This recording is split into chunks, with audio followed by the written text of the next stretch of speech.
It's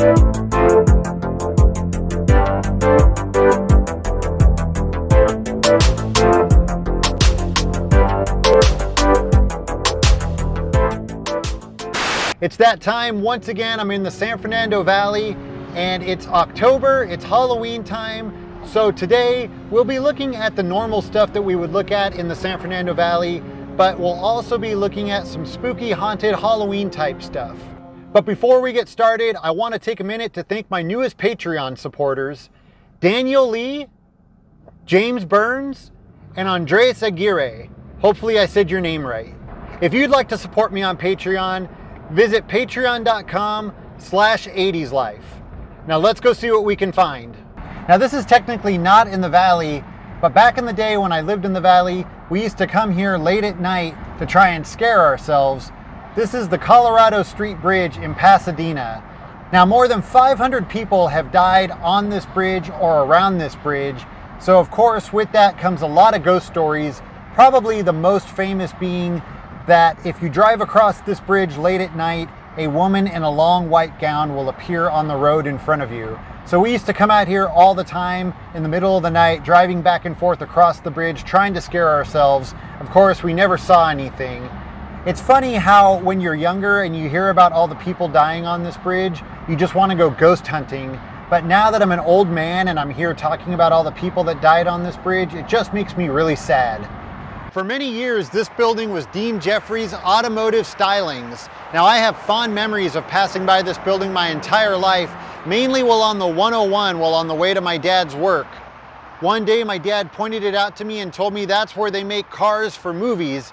From that day forward, I was always staring out the window waiting to see what cool cars I might find. Now one car in particular that I remember, it was always parked right over there in the corner and it was always out there. It was a long tank-like vehicle and I always waited to see it in a movie or TV show but never did until one day when I was watching the TV show Get a Life, it was used as the Paperboy 2000. Now Dean Jeffries made lots of famous cars, including the Monkey Mobile. He was also the first choice to make the original Batmobile, but when he realized he wasn't going to be able to deliver it in time, he passed the project on to another custom car creator that was just up the road. Now this of course is Barris Customs, the shop of George Barris. Now he has made tons of custom cars over the years, but he's probably most famous for making the original Batmobile, the Munsters car, and the Beverly Hillbillies car. Now George Barris passed away a few years back. His family's been running the shop, but now the shop has been sold and pretty soon it will no longer be here, I'm sad to say. Now, this shop has been here for as long as I can remember.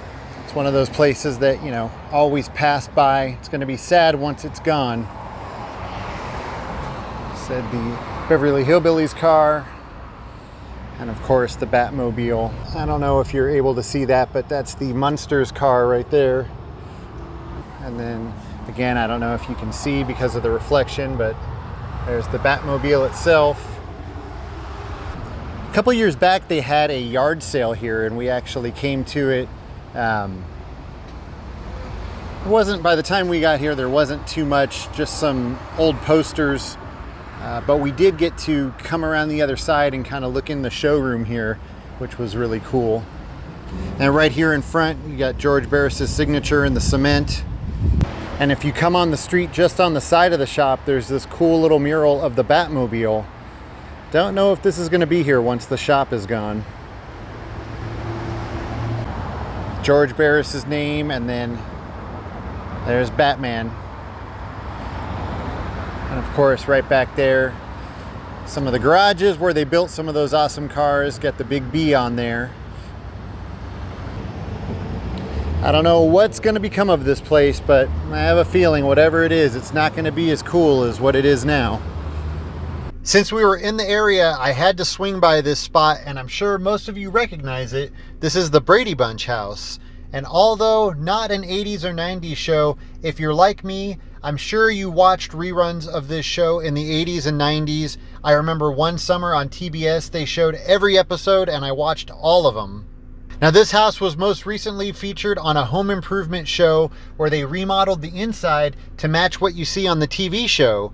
And that's when they added that window right there, because the window that you saw on the TV show was fake. It was never actually there.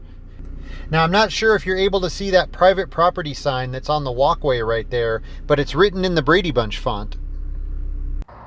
So I was just driving by and I noticed that Star's Diner is no longer open for business. So it's permanently closed. There's a demolition crew in there right now ripping apart the interiors, and I'm pretty sure that they're getting ready to tear down the entire building.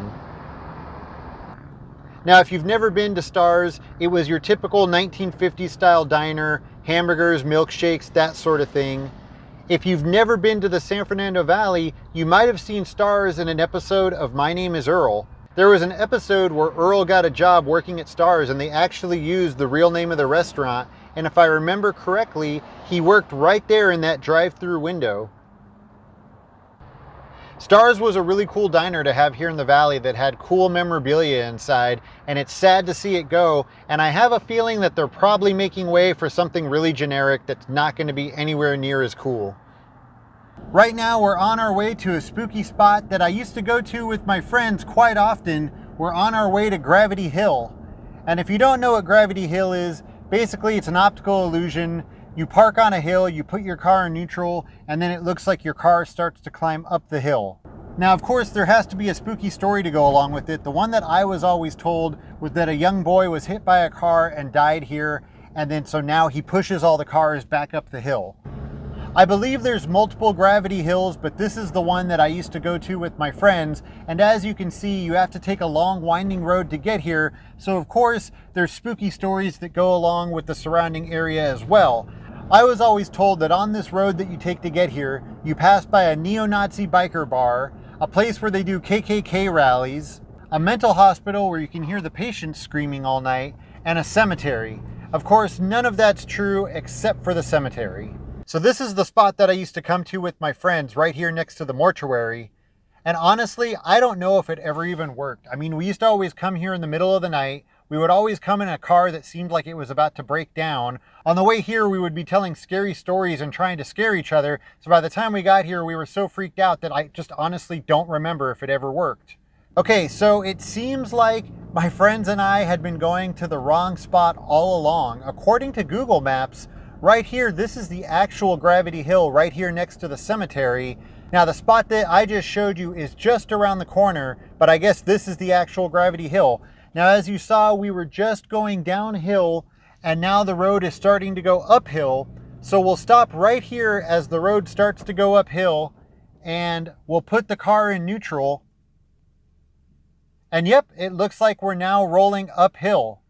Again, of course, it's just an optical illusion. The car is actually rolling downhill, but it looks like we're rolling uphill. So, yep, that's it, Gravity Hill. Kind of cool. So I don't think you can see it from down here, but right up there is the Chatsworth train tunnels, also known as the Manson family tunnels, because supposedly back in the day, Charles Manson and the rest of his gang used to use those tunnels to get back and forth. And in the 80s and 90s, there was a lot of stories of witchcraft and other satanic stuff that went on in those tunnels. I had an uncle that used to go hiking up here, and I remember him talking about seeing satanic stuff around those train tunnels, but I have no idea how true that is. He was a bit of a storyteller. However, there was at least one murder that took place in those train tunnels. In the early 90s, a couple of guys killed their roommate, left his body in the train tunnel, and it was discovered a few days later by hikers. Now, it is possible to hike up to the train tunnels. Technically, you're not supposed to. There's cameras and alarms. You can see some of them right there, but it is possible. Unfortunately, I will not be doing that today. That building right there on the corner, that used to be the Lorenzen Mortuary. And I remember driving by that mortuary my entire life, mostly because of their old school looking neon sign. Now, I've shown you this before. I used to live in these townhouses, actually right there in that unit, and right over there across the street on the corner, that was the Lorenzen Mortuary, and I could actually see it from my bedroom window. That was my bedroom window right up there, and I could look out my window and see the mortuary. And I realized it was there when we were moving in, and once I realized it, I told my dad, I don't want to live here anymore. Of course, we still had to move in, but the thought of having all of those dead people right there just didn't sit very well with me. And I remember I was standing right here in front with my brother, and I noticed that circle on the ground right in front of our townhouse. And I told my brother, I wonder if the people from the mortuary come over here and do satanic stuff in this circle. My brother just kind of rolled his eyes and walked away. Obviously, I had been watching one too many scary movies. Now, of course, we moved into the townhouse anyways. I got over the fact that there was a mortuary on the corner. Little did I know that many years later, I would be returning to that mortuary to say my final goodbyes to my dad. Now, not too long after I attended my dad's funeral there, Lorenzen Mortuary closed down. It's now a nursing school, and sometimes I wonder if the people that attend that school know what the building used to be. Right there inside that building is where I went to my very first haunted house ever. I was way too old to be as scared as I was. I was probably maybe 15 years old, and I was terrified. And as I was walking out the exit door, which was right there, I stopped to yell at my friends to hurry up and come on, and one of the monsters jumped out and grabbed me because it was the 90s, and back then you could get away with a lot more stuff. Obviously, you wouldn't be able to grab anybody inside of a haunted house today, but he grabbed me and I screamed and ran as fast as I could. And to be honest, it wasn't even a very good haunted house. I think it was put on by the YMCA, and it was just a bunch of teenagers that were running it, but you know. Reseda High School has had its fair share of unfortunate incidents, but probably the worst thing to happen here took place in the late 70s when a young girl was murdered out here on the field after a football game. Now, I'm not going to go into all the details because they're pretty awful, but if it's something you're interested in, you can find that story online. Now, supposedly the campus is haunted by that girl's ghost. My really good friend works here at Reseda High, and he was just telling me that some of his coworkers told him stories of spooky stuff that they saw going on campus, like pencils spinning around on desks and music coming out of speakers that weren't plugged in.